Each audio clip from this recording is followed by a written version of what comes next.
it was that was the single best decision I have made as a mother so far.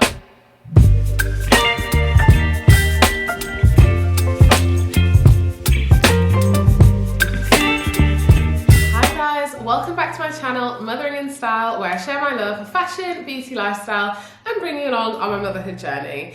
If you're new here, my name's Joa. Thank you for joining us, and if you're a returning subscriber, you know, I love you guys. So today we are doing a bit of a different video. I haven't really done anything like this, haven't done anything baby related yet. We're gonna do things that I'm planning to do differently with the second baby. Well, it's kind of like the second pregnancy and the newborn baby phase. Things that I'm planning to do a little bit differently to how I did them the first time around, because I guess that's the benefit of being a second time parent, is having that first experience to go off and to improve on and to work out what works best for you. So let's discuss them all. I think I've got about 7.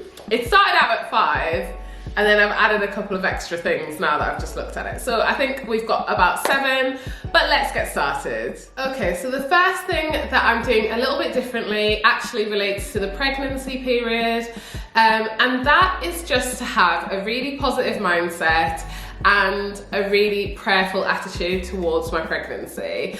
And that really stems from before I had Eden. I had a miscarriage before I had Eden, so she was our like rainbow baby. And that pregnancy after miscarriage is really, really tough. Like, for anyone going through that, I feel for you, and I totally like get how you feel, because I found it so difficult. I really tried to, you know, just be happy and be in the moment, but I really, really struggled with that because I was constantly anxious, I was worried, I was thinking awful things and all of that. So this time I've been really intentional about protecting my peace while I'm pregnant. There are certain things that I'm not going to read, I'm not going to watch, I'm not going to consume, because I just can't let that energy penetrate me at this time. So I'm really intentional about, yeah, just not engaging in even certain conversations that I might find, like, I hate to use the word triggering, but you know what I mean. I'm just intentional about that. I'm just intentional about being really prayerful over my pregnancy, over this baby, and just trusting God is going to see us through to the end. But my main prayer for this pregnancy was, like, not to allow anything to rob my joy. Like, that I want this to be a joyous time. I want it to be a time when I'm feeling happy, excited, looking forward to meeting this baby. And obviously I do feel like nervous and anxious, more so about when the baby comes and how I'm gonna like cope being with a parent of 2.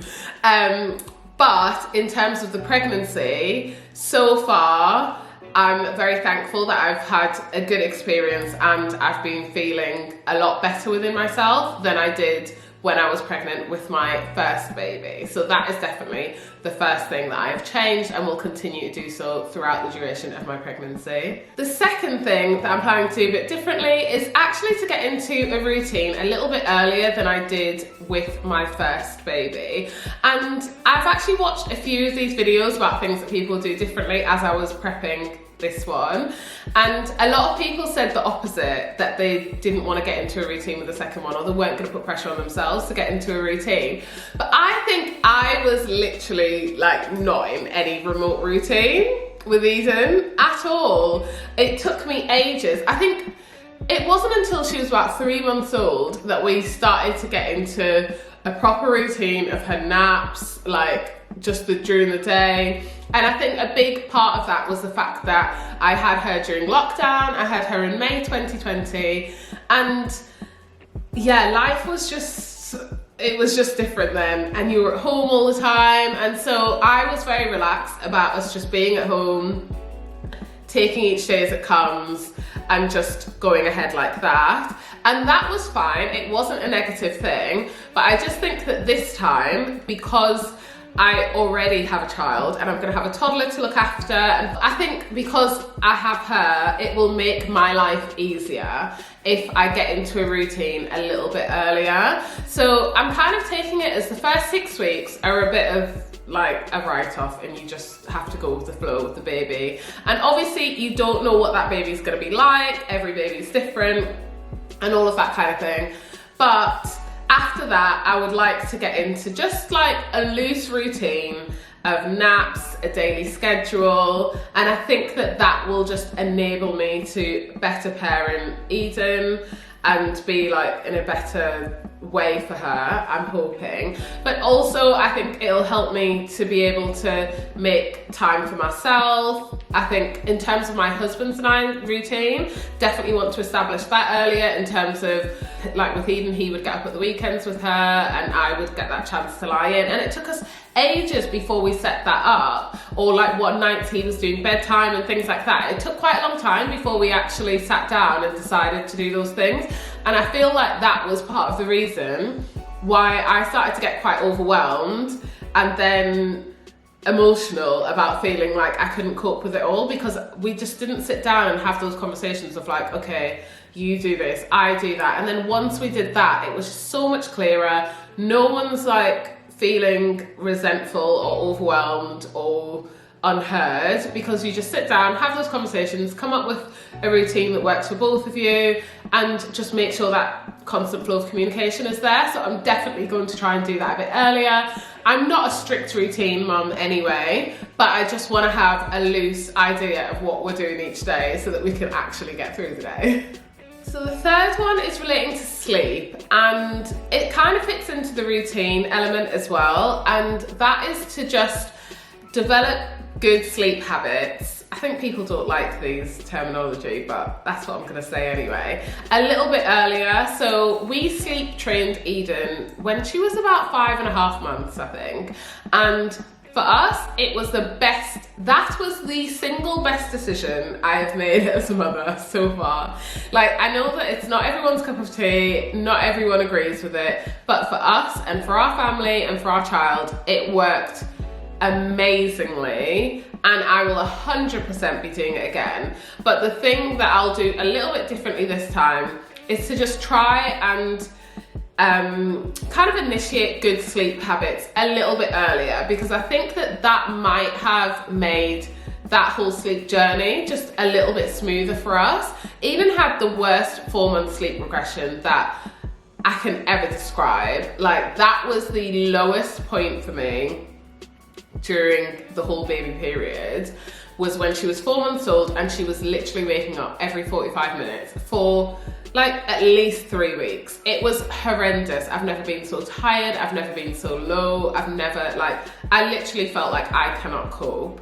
And who knows, maybe it would have been the same either way. And like I said, every child's different and you can't really predict how it's going to go.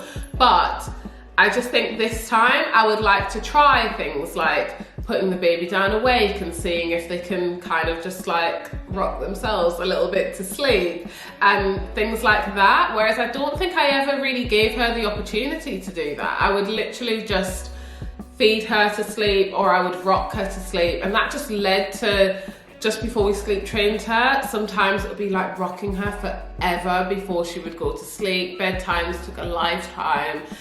I just think maybe if I had started doing some of those little things a little bit earlier, it might have prepared us better and it might have been a smoother journey. Or it might not, but I'm gonna try next time and see if that makes any difference, because I'm really praying for a baby that's gonna sleep. The fourth thing I'll be doing differently this time around is to give myself more grace when it comes to breastfeeding and to not put myself under as much pressure. With Eden, that breastfeeding journey wasn't easy. The beginning was really, really hard. And I'll never forget, before I had the baby, my sister said to me, she said, look, if you want to breastfeed, tough it out for 4 weeks. Like, do not quit for 4 weeks. And if after that time you decide like it's not for you or it's not working for you or whatever, then fine. But give it at least 4 weeks. Because she was like, it is painful, it's really hard, it's this and that. And I am so thankful that she said that to me. And I say that to anyone who wants to exclusively breastfeed or breastfeed at all, is to really push through for at least a month. Because the first 2 weeks in particular are rough. Like, the pain of breastfeeding is something else. And I remember literally crying in pain with the breastfeeding. And I just think if it's something that you really want to do and you're passionate about and you really want it, then push through 4 weeks. And after that, it's a breeze. Pretty much, for the most part, it's a breeze in the sense of like the pain and discomfort. And then you will feel like women you see around just like whipping a boob out and you're like, how on earth do they do that at the beginning when you're struggling? But it gets to that point. So I really struggled at that beginning stage, but I think what didn't help is, number one, I didn't know that because I had a C-section with Eden, that delays your milk coming in. So I was really stressed about not having enough milk and this and that, but I didn't realise it wasn't that I didn't have enough milk, it was just that my milk took an extra like day or two to come through. So that put a lot of pressure on me. And then secondly, I think I just had this mentality towards breastfeeding and formula that if you give your child formula, somehow it's like diminishing the benefits of the breast milk that they're getting. And that's just irrational and doesn't make any sense and is not true. So if I'm planning to exclusively breastfeed, fine.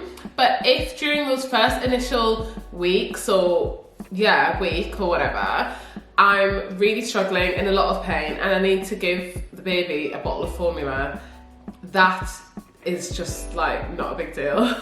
But for some reason, I made it into such a big deal with Eden, and I will never forget, I think it was like our 4th night or something, or a 3rd night at home, and she was literally feeding on me for about 40 minutes, and I was just like, I can't take this anymore. I'm in so much pain. It's so painful, I'm tired, everything else. And I was literally crying to my husband and I was like, I'm so sorry, we have to give her formula, I'm sorry. And he was like, what are you sorry for? Can we just give her the bottle so that she'll go to sleep? Like, he was just like, I don't get what the big deal is. But I felt like I'd failed because I was giving her 1 bottle of formula, when realistically, it's like, that literally doesn't matter. I think that might even be like the only formula she had. But it was such a big deal to me, and this time I just think I'm not that bothered. I would like to exclusively breastfeed because that's what I would like to do. But if I'm struggling, not getting enough milk, in pain, any of that, if she has to have a couple of bottles of formula, it's not a big deal, and I'm not going to stress about it. And just to be clear, I'm not saying that like formula's bad for your baby or bad for your child, or if you choose not to breastfeed it's a bad thing. I know it's a really polarizing topic and people get very emotional and upset about it, but I'm just saying that my decision with my child and children is that I would like to breastfeed them, and if I need to give them formula, then that's fine. I'm just not going to stress myself out the way that I did the first time, because nobody needs that. The 5th thing that I'm planning to do a bit differently also relates to feeding, and that is about bottles.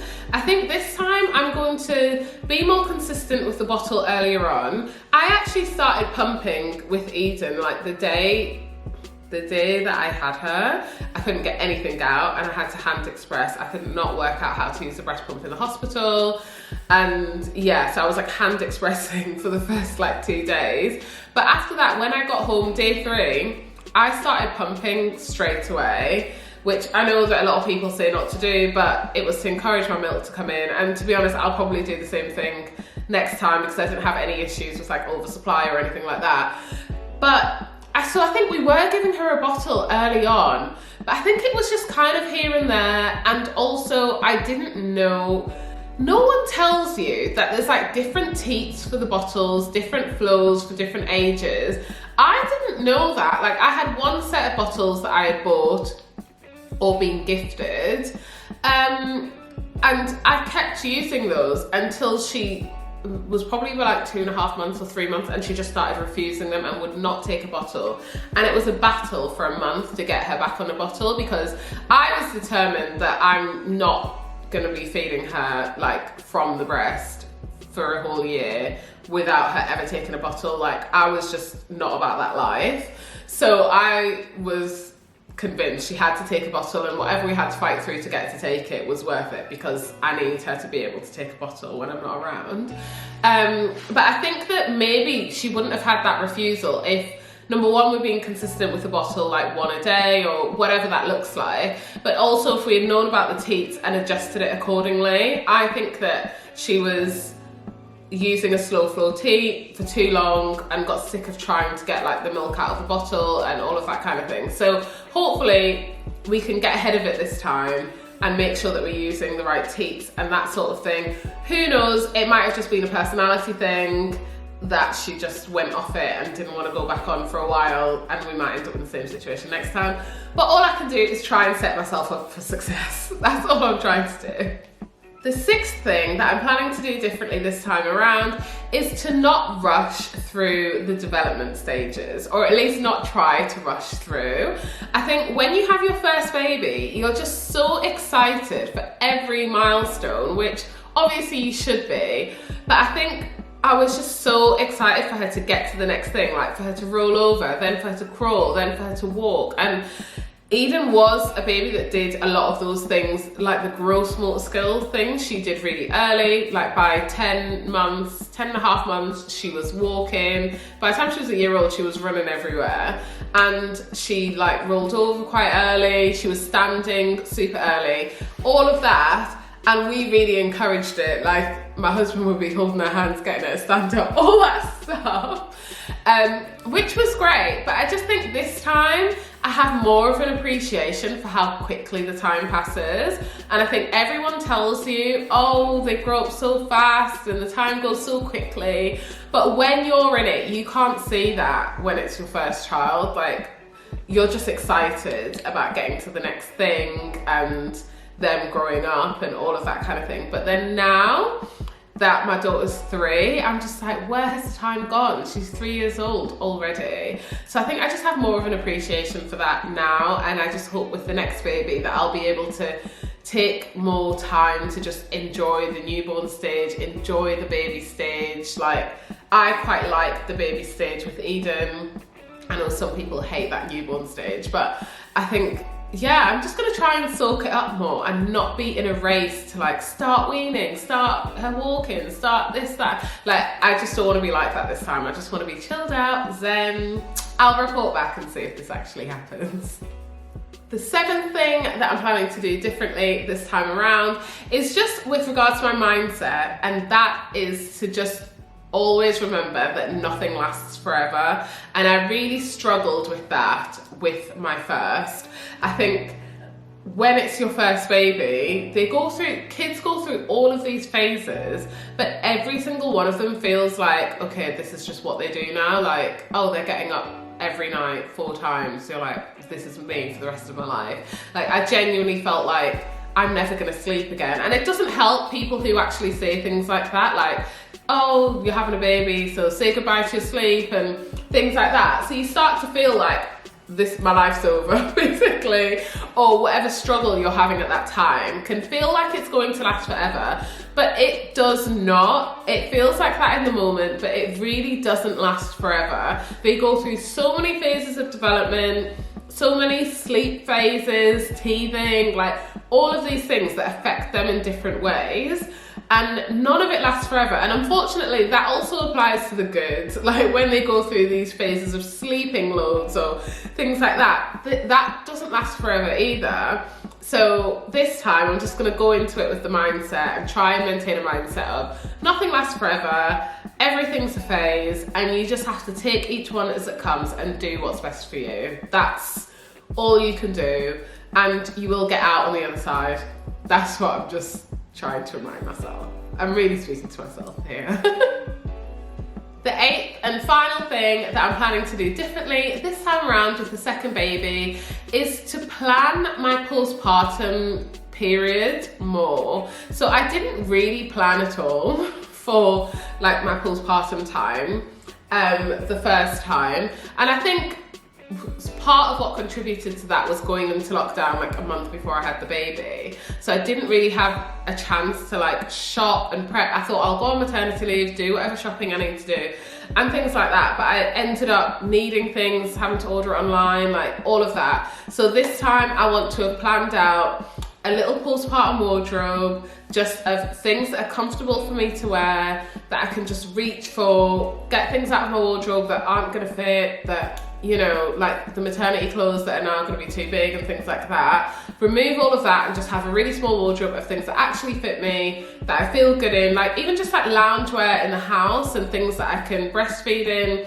things like that, just to be more prepared. Nursing bras, the right underwear. I remember like ordering all this high-waisted underwear online and I couldn't find what I wanted and things like that. So I just want to be more prepared in that respect this time.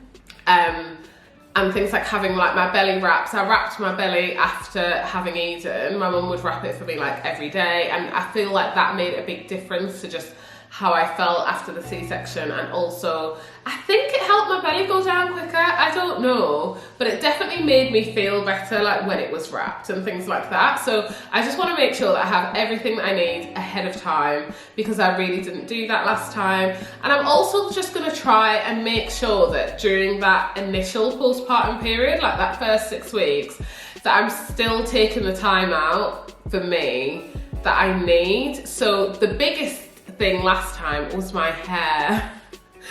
My hair, it just didn't go well. My postpartum shedding was so bad, like so horrendously bad. I lost like all of the front of my hair, was really bad.